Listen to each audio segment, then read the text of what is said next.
হাসির রাজা, জ্ঞানের রাজা, রসিক রাজা।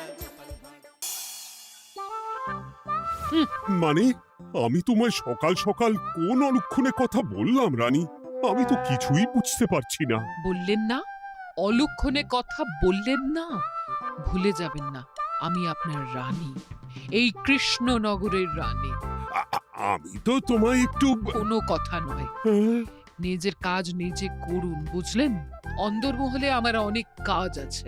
নিজের কাজ নিজে করব? আমি তোমার স্বামী, আমি তোমার কাছে এইটুকু আবদার করতে পারি না? হ্যাঁ,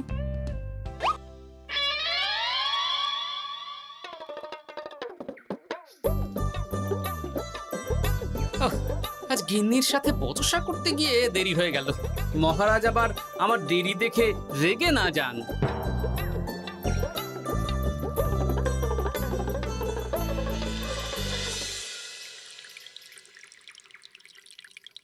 হ্যাঁ, তুমি কথাটা খুব একটা মন্দ বলনি মন্ত্রী। এতে রাজ্যবাসীরও উপকার হবে আর রাজকোষেরও খুব একটা চাপ পড়বে না। তাহলে মহারাজ সব ঘরে ঘরে এই বার্তা পৌঁছে দিই। কি এত বড় সাহস তোমার? আমার মুখে মুখে কথা বলছো?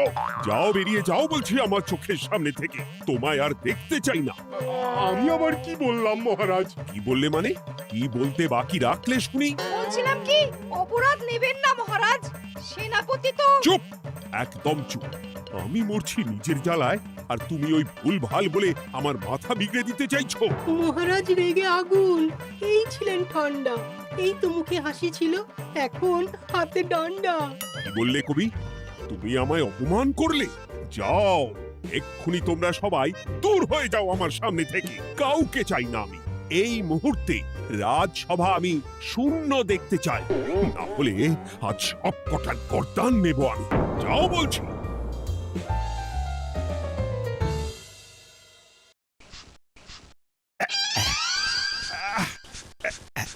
আহা, একটু শান্তি হলো। ভেবেছিলাম রাজসভায় করব তাই রে নাই রে, রাজা দিলেন ঘাড় ধাক্কা, এখন সবাই বাইরে। এ তো তোমার জন্য, তুমি তো বেমক্কা একটা এমন কবিতা বললে। আহ, কেন এইভাবে চড়ছেন মন্ত্রী মশাই? দোষ তো আপনারও। আপনি তো কি একটা বলে রাজা মশাইয়ের মাথা গরম করে দিলেন। আমি আবার কি বলেছি? আরে মহারাজ তো সেনাপতির ওপর রেগে গেলেন। আরে বাবা, আমি আবার কি করলাম? পণ্ডিত মশাই কি সব বলে দিলেন, তখনই তো মহারাজ। এই আমার নামে একটা অসাধু বাক্য বললেই আমি কিন্তু। এ কি কাণ্ড! কৃষ্ণনগর রাজসভার সভারত্নরা বাইরে বের হয়ে কি মহা হট্টগোল শুরু করলেন। মহারাজ সবাইকে একসাথে ঘাড় ধাক্কা দিয়েছে। ওরে বাবা, এতগুলো ঘাড়ে রাজামশাই একসাথে ধাক্কা দিলেন কিভাবে? আচ্ছা, দোষটা কে করলো? দোষ করেছে ও, দোষ করেছে ও। দোষ করেছে ও। দোষ করেছে ও। এবারেও কেউ একমত হতে পারলেন না। কে দোষ করেছে? আচ্ছা বেশ, কি হয়েছে কেউ একটা খুলে বলুন দেখি। আমি বলছি, মহারাজ বেশ খোশ মেজাজি ছিলেন, কিন্তু হঠাৎ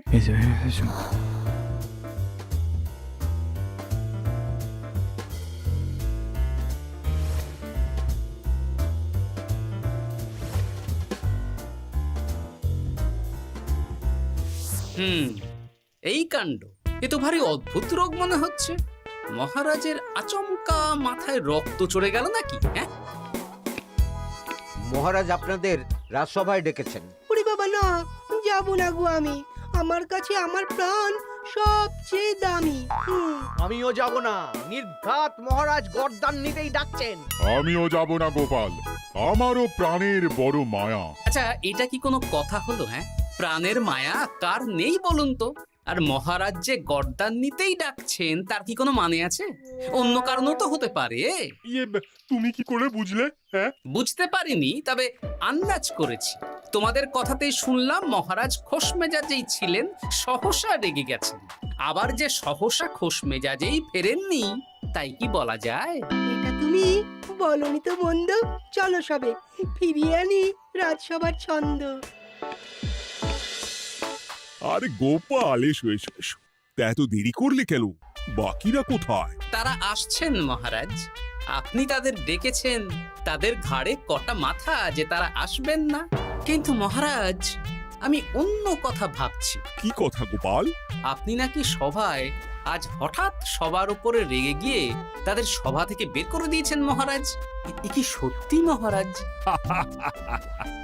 আরে না না গোপাল, মোটেও না। বলতে পারো আমি সবার সাথে একযোগে একটা রসিকতা করছিলাম।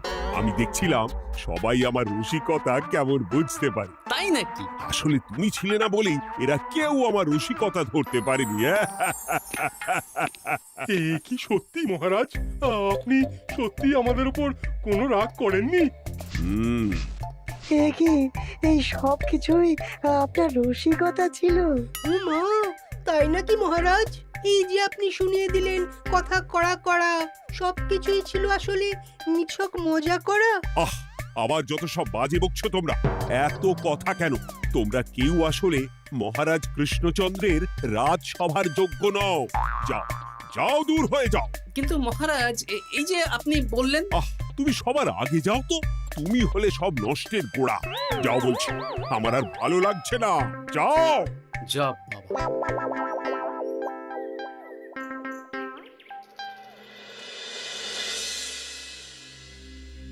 কি বুঝছেন? না না না, আমি তো সবই ঠিক দেখছি রানীমা। হ্যাঁ, এটা ঠিক যে নারীর গতি কিঞ্চিত চঞ্চল বটে, তবে তা তো হতেই পারে। বাকি সবটাই ঠিকই আছে। তাহলে এমন হচ্ছে কেন? মহারাজ এইভাবে যখন তখন রেগে যাচ্ছেন কেন? আজ শুনলাম আপনাদের সভা থেকে দুবার বের করে দিয়েছেন, আবার ফিরিয়ে এনেছেন। হুম হুম হুম। আমি ওষুধ পাঠিয়ে দিচ্ছি, আর মহারাজের কিঞ্চিত বিশ্রামের দরকার। হ্যাঁ, তোমার মাথা আর আমার মুন্ডু। বলি, আমি বিশ্রাম নিলে রাজকার্যকে চালাবে শুনি তুমি, নাকি ওই অকর্মার ঢেকি মন্ত্রী? না মানে ওই আমি। যাও, আর আমার কথা বলতে ভালো লাগছে না। আমাকে একটু একা থাকতে দাও।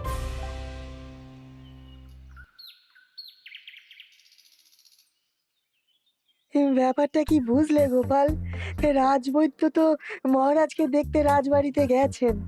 কি মনে হয়? গতকালও আমি যখন বাগানে গেলাম,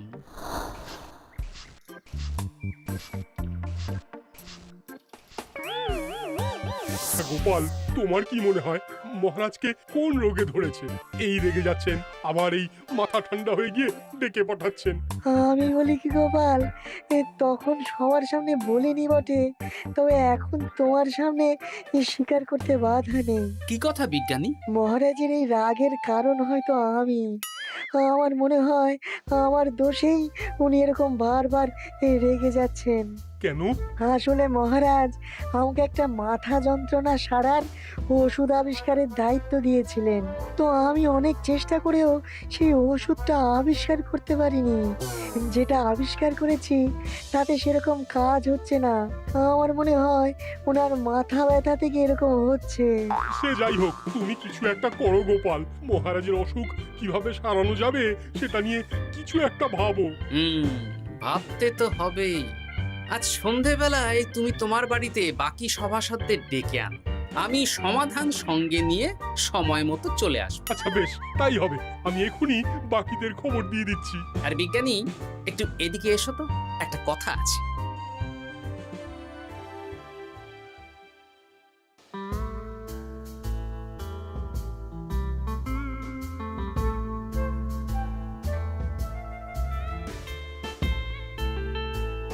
গো, বলি এইভাবে ঘুরলে কি মহারাজের ব্যামো সেরে যাবে? তা সারবে না। তার চেয়ে এক কাজ করি, কিছুটা আলু আর ছোলা সেদ্ধ করেছি, তার সাথে নুন, লঙ্কার গুঁড়ো আর লেবু দিয়ে মেখে আলু কাবলি বানিয়ে দিই, কি বলো? হ্যাঁ, দাও দাও দাও, মন্দ হয় না। মহারাজের মন উচ্চাটন। তার কি কারণ? মাঝে মাঝে আসছেন আর মহারাজ রেগে আগুন হয়ে যাচ্ছেন, আবার যেই সে ব্যামো ঠিক হয়ে যাচ্ছে মহারাজ সেই আগের মতন। তার উপর আবার সভাসদেরা মনে করছে তাদেরও কোনো দোষ আছে। তাহলে দুয়ে দুয়ে চার করতে হবে, কিন্তু কিভাবে কিভাবে কিভাবে? এই নাও। কালু কাবলি খেয়ে পেট ঠান্ডা করে নাও দেখি। হ্যাঁ, বেশ কিছুদিন আগে বিজ্ঞানী লেবুর রসের জাদুর কথাই তো বলছিল। আচ্ছা গিন্নি, তুমি তোমার বিয়ের সময় তোমার বাবার মুদির দোকানের একটা কাঠের ছোট বাক্স পেয়েছিলে না, যাতে শ্বশুর মশাই মোহর রাখতেন? উমা, সে বাক্স তো ঝুলকালি মেখে আছে গো, তা দিয়ে তোমার কি হবে? ঝুলকালি লেগেছে? বাবা বাবা বাবা, তাতে তো আমার কাজ আরো ভালো হবে। যাও যাও যাও, নিয়ে এসো দেখি। আমি ততক্ষণে বেশ খানিকটা অদৃশ্য কালি বানিয়ে ফেলি। না না, আমি তো বলছি মহারাজের কোনো রোগ নেই, সামান্য উদ্বেগ ছাড়া আর কোনো সমস্যাই নেই মহারাজের। তাহলে মহারাজ আমাদের এই তুর্কি নাচন কেন নাচাচ্ছেন শুনি, মস্করা করে? তাই তো উত্তর জানা চাই তো। আর এই যে এত জরুরি তলব পাঠিয়ে গোপাল আমাদের ডেকে পাঠালো, তার তো টিকিরও দেখা নেই। গোপাল কি করবে শুনি? যে রোগ আদপেই নেই সেই রোগ কিনা ওই গোপাল ছাড়াবে? আমার তো বিশ্বাসই হয় না। বিশ্বাসে মিলায় বস্তু, তর্কে বহু দূর, তাই না মন্ত্রী মশাই? পেলে গোপাল, মহারাজের রোগ সারাবার কোনো উপায় পেলে? আচ্ছা গোপাল, রাজবৈদ্য বলেছেন মহারাজের কোনোই অসুখ নেই, তা তুমি কি সারাবে শুনি? হ্যাঁ, রোগ হয়তো রাজবৈদ্য মশাই ধরতে পারেননি, কিন্তু কিছু তো আছেই যার জন্য মহারাজ এমন আচরণ করছেন, তাই না? তা তুমি বলো না মহারাজ এমন কেন করছেন, আর কি তার সমাধান? এক এক করে বলি। আমি ভেবে দেখলাম এর জন্য আমরাই দায়ী। বলো কি? আমরা সবাই কোনো না কোনো সময়ই মহারাজের রাগের কারণ হয়েছি, তাকে আঘাত দিয়েছি, বিষণ্ণ করেছি। ইচ্ছে করে করিনি হয়তো, কিন্তু করেছি। আর মহারাজ সেই সব কথা বুকে চাপা দিয়ে রেখেছেন। তুমি বলতে চাইছো অতীতে সেই সব ভুলের কারণেই মহারাজ এমন করছেন? আমার তো তাই মনে হয় সেনাপতি। আচ্ছা, তর্কের খাতিরে যদি তাই ধরে নি, তাহলে এখন আমাদের কি করণীয়? আমরা তো কাল যন্ত্রে চেপে অতীতে ফিরে যেতে পারবো না যে সেই সব ভুলগুলো শুধরে দেব। তা হয়তো হবে না, কিন্তু কিংকর্তব্য বিমূঢ় বাবার আদেশ যদি মানি, তাহলে এই সমস্যার সমাধান সম্ভব মন্ত্রী মশাই। কি বললে? ত্রিকালজ্ঞ বাবা কিংকর্তব্য বিমূঢ়? সে আবার কি গোপাল? আছেন একজন জ্ঞানী ব্যক্তি, আমার খুব পরিচিত। তার দেওয়া একটা উপদেশ আমার জানা আছে। আমার বিশ্বাস তাতে মহারাজের এই সমস্যার সমাধান হয়ে যাবে। কি করে শুনি? এই কালি হলো অদৃশ্য কালি। কলম দিয়ে অদৃশ্য কালিতে কাগজের উপর লিখতে হবে। কি লিখতে হবে? লিখতে হবে যে মহারাজের সাথে অতি সাম্প্রতিক কালে আমরা যা যা অন্যায় করেছি তাই লিখতে হবে। কোনো মিথ্যে কথা লেখা যাবে না। তবে চিন্তা নেই, অদৃশ্য কালি, ফলে কেউ কারো লেখা পড়তে পারবে না। এইবার এই কাগজ ভাঁজ করে ফেলে দিতে হবে এই বাক্সে। বাক্সে তালা, তার চাবি থাকবে মন্ত্রী মশাইয়ের কাছে। আবার আমার কাছে কেন? পরে যাতে কোনো সন্দেহ না করেন, যা সন্দেহ বাতিক মৌন আপনার। বললে এইবার এই বাক্স সারা রাত নদীর ধারে বটতলায় পড়ে থাকবে, চাঁদের আলো পান করবে। তারপর সকালে আমরা সবার সামনে এই বাক্স ফেলে দেব নদীর জলে। সবার অন্যায় সারা রাত চাঁদের আলো পান করে শুদ্ধ হয়ে ভেসে যাবে নদীর জলে। ব্যাস ব্যাস, আমরা সবাই পাপ মুক্ত হয়ে যাব। একদম সবাই শুদ্ধ হয়ে যাব, আর মহারাজের ব্যায়ামও সেরে যাবে। কিন্তু তুমি কোনো চালাকি করছো না তো গোপাল? অদৃশ্য কালিতে লেখার সাথে আমি আর কোন চালাকি করব মন্ত্রী মশাই? দেখুন, আমি একটা কাগজে লিখছি। কি কিছু বোঝা যাচ্ছে? সত্যি তো কিছু বোঝা যাচ্ছে না যে আদৌ কিছু লেখা হয়েছে কি হয়নি। তাহলে লেখা শুরু করা যাক। এক এক করে লিখুন আর কাগজ ভাঁজ করে বাক্সে ভরে দিন।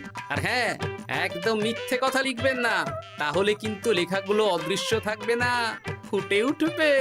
আচ্ছা গোপাল, বুঝেছি। কলম কালি মন, লেখে 3 জন। মিথ্যে কথা লিখে দিলেই ঘটবে অঘটন। আমি বাক্সটা নদীর পাড়ে সঠিক জায়গায় রেখে আসবো। তারপর কাল সকালে সবাই মিলে এই বাক্স ফেলে দেব নদীর জলে। ঠিক আছে?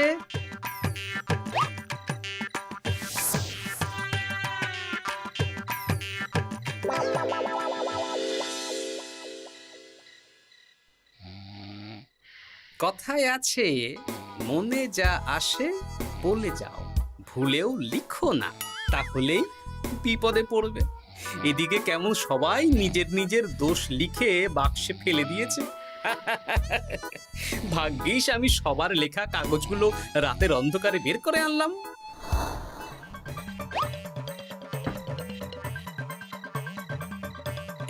এইবার এই কাগজগুলো ঢুকিয়ে দিলেই কেল্লা ফতে। এখন সবার পাপের স্বীকারোক্তি আমার হাতের মুঠোয়।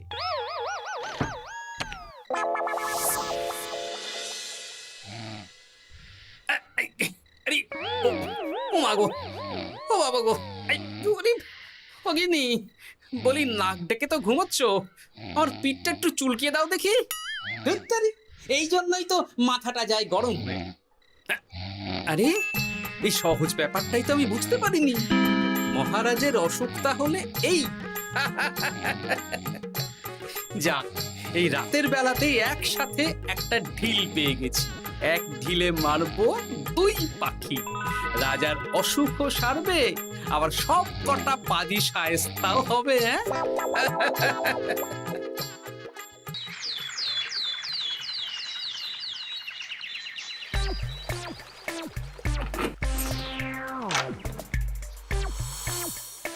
কি এইবার শান্তি হয়েছে তো মন্ত্রী মশাই? যেমন অদৃশ্য লেখা ছিল সেরকমই আছে তো? কিন্তু এতে কি মহারাজের রোগ সেরে যাবে? যাবে না মানে? মনে করুন সেরে গেছে।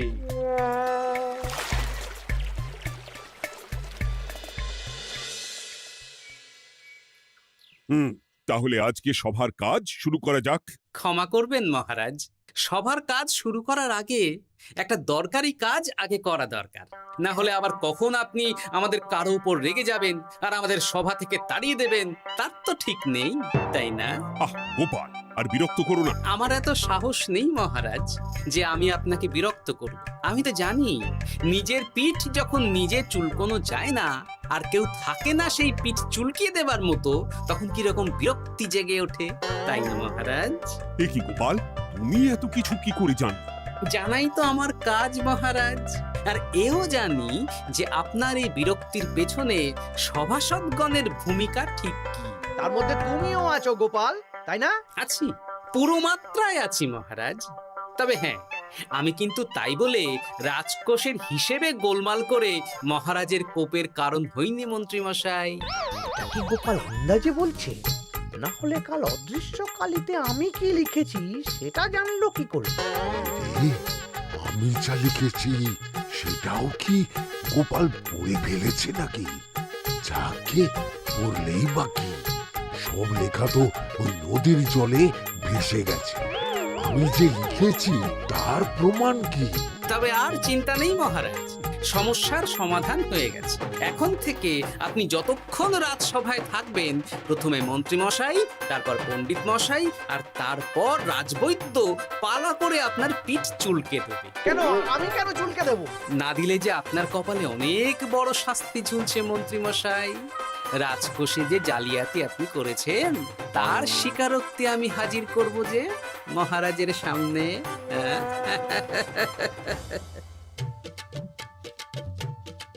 এই নিন মহারাজ, মন্ত্রী মশাইয়ের পাপের স্বীকারোক্তি। আপনি আগে মন্ত্রী মশাইয়ের লেখাটা পড়ুন, তারপর একে একে সকলের স্বীকারোক্তি দিচ্ছি। এ কি মন্ত্রী, তুমি রাজকোষ থেকে 500 মোহর চুরি করেছ, আর তার বদলে সেই হিসেব তুমি পুকুর পাড় বাঁধানোর খরচ হিসেবে দেখিয়েছ। এই সেরেছি, এটা ফুটে উঠলো কি করে? সে অনেক কাণ্ড মন্ত্রী মশাই, বাকিদের সবারটাই আছে, এত জেনে কাজ কি? না না, জানতে তো হবেই। তাহলে শুনুন, এই অদৃশ্য কালি আসলে লেবুর রস। গতকাল রাতে আমি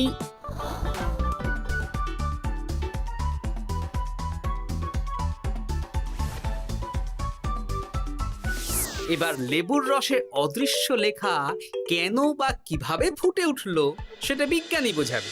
লেবুর রসে লেখা আগুনের তাপে ধরলে ফুটে ওঠে, কারণ লেবুর রসে থাকা অম্ল কাগজের সাথে থাকা শ্বেতসারের সাথে বিক্রিয়া করে এবং তাপ পেলে সেই বিক্রিয়া দ্রুত হয়ে কাগজের শ্বেতসার রাসায়নিকভাবে পরিবর্তিত হয়ে গাঢ় রং ধারণ করে। অনেক দিন আগে বিজ্ঞানীর কাছে ব্যাপারটা জেনেছিলাম, আজ কাজে করে দেখালাম। এবার মন্ত্রীমশাই দেখুন, মহারাজের সেবা করা ভালো না তার বদলে চাবুক খাওয়া ভালো।